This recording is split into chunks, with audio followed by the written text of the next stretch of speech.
Good morning, everyone. I hope you're doing well in this day.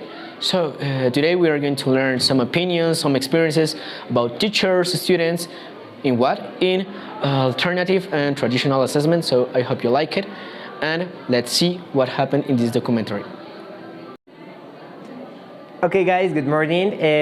We are going to start talking about alternative assessment, as David has said. So basically we are going to be working with three. The first one is going to be selected response assessment. The other one, the second one, is constructed, and the last but not least, of course, is going to be personal assessment. Okay, so basically we are going to give to the teacher and the participants of the interview, we are going to give a short definition, some examples, and the idea is that with their own knowledge and from their experiences, they could tell us what is the meaning of that and what do they think, how they can apply it. At the end of everything, we are going to give an opinion of our opinion of what we think and we have lived. Thank you so much.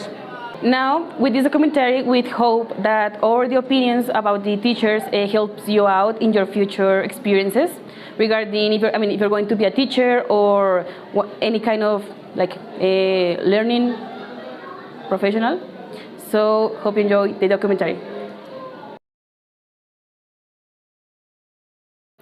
Okay, good morning. Today we are here with Professor Alexandra Barragan, and we are going to listen to her opinion.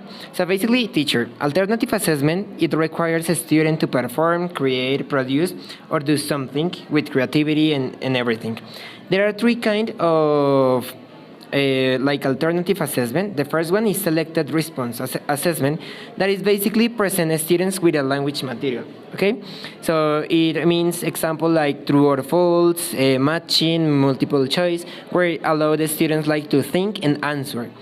The second one is constructed response assessment, that it requires a student to produce language by writing and more speaking.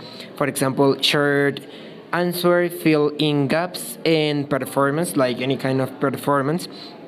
And the last, I think that is gonna be good, the personal response assessment, that is gonna be more instructions, conference, portfolios, and self-peer assessment. So based on those alternative assessment, we are going to ask you some questions. And the questions are, considering your experience, in which cases you could apply those kind of assessment? In which places?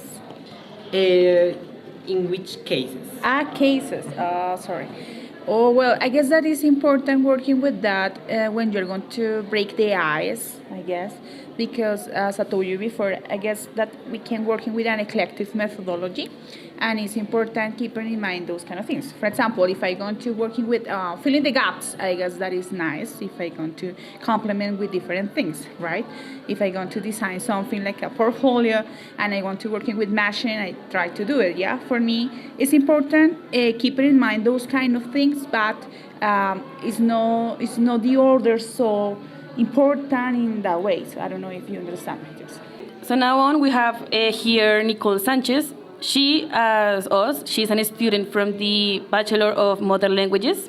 She is in 7th semester. And we wanted to interview her because she, as a future teacher, she can share us her opinions on some of the tasks that is going to be important on her professional life. What do you think is your student's perspective regarding your assessment process? Well, I think that assessment students, it's like a complex process, because more than establishing goals, you need to be aware of each student's levels, because it's complex to establish an evaluation for all of your students, taking into account that they are getting different levels of comprehension. So I think that we could take into account their opinions about how they want to be evaluated. For instance, I really like the last kind of assessment you mentioned, that is about portfolios or making projects, because it's like a way in which you can evaluate them, but at the same time, it's a way they can put their creativity or their likes in a physical product, totally made for them. So, good morning, guys. In this case, here we have the teacher Daniel Hernandez. So, teacher, good morning. Hey, hello, good morning. What do you think is your students' perspective regarding to your assessment autonomy? Oh, no, assessment process. What I think about my assessment process? Well, it's very curious that question because students they have a lot of expectations, no, in the way how they are going to be evaluated. Most of them they imagine that the way how they evaluate them occurs only in the specific moments through quizzes and exams. But the most of the time they forget that the teacher can observe more than that.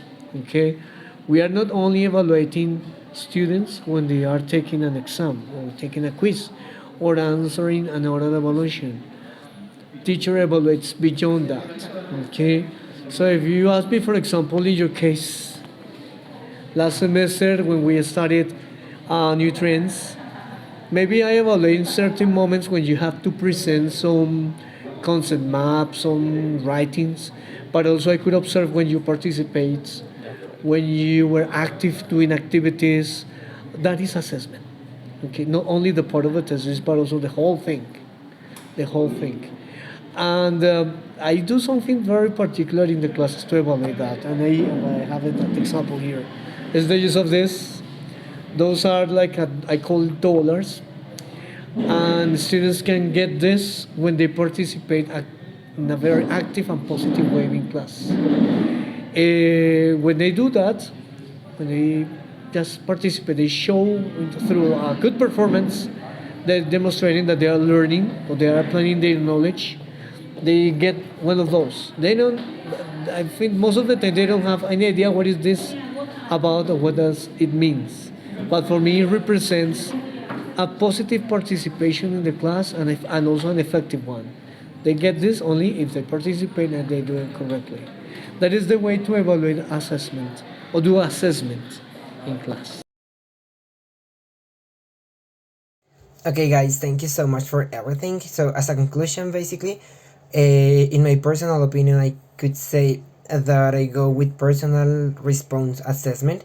And basically, the main reason is because we have to allow, or we are in the need, as a teacher, we are in the need of allowing the students to get a new vocabulary. They can do it with conference, with everything, get vocabulary each other, and to assist, well, either virtual or presential conference. Maybe in the university, in YouTube, we have a lot of conference.